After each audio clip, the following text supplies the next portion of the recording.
5 seconds to go.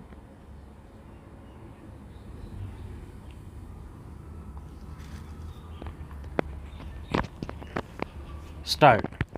Learned Counsel for the District Cooperative Banks, however, submitted that the Reserve Bank of India must assure that the entire amount offered by the district cooperative banks for exchange after due verification in the form of demonetized notes will be duly replaced by commensurate amount of legal tender notes contemporaneously.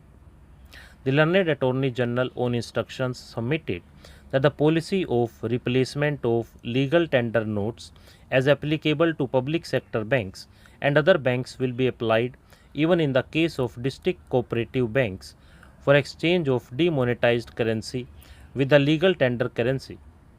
We accept the assurance given by the learned Attorney General in this behalf. The other broad point was about extending the time limit for exemption for use of demonetized currency notes of rupees 500 and rupees 1000 at specified counters as per the relevant notifications issued in that behalf by the Reserve Bank of India. It was contended that the exemption period provided in the concerned notification is expiring. Hence, it will not be possible to deposit the demonetized notes at specified counters thereafter, even in case of emergency situation like hospitalization, travel by railway or air, etc.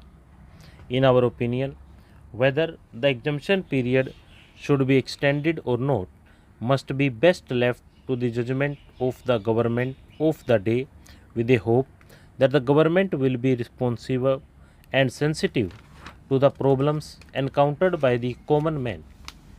Accordingly, we decline to issue any interim direction to the government in the matter of extending the period of exemption and leave it open to the government to take appropriate decision in that behalf as may be advised.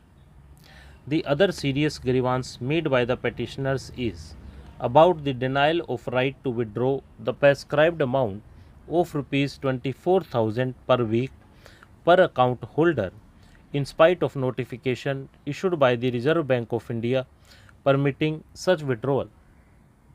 It was submitted that if the government has issued such notification after due consideration, it is obliged to ensure that its commitment made under the said notification is implemented without any exception. The ground reality, however, contends learned counsel is that the banks are refusing to pay full amount of rupees 24 lakh per account holder per week on the ground of non availability of enough volume of legal tender currency.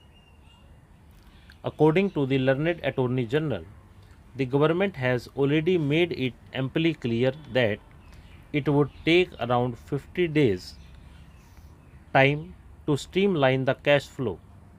That period is still not exhaustive.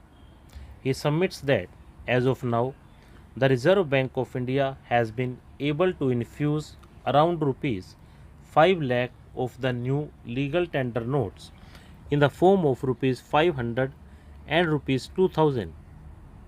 That is almost over 40% of the amount of demonetized notes already deposited with the banks. Further, the authorities are working to the best of their ability to defuse the crisis of cash flow situation by printing new notes. Stop.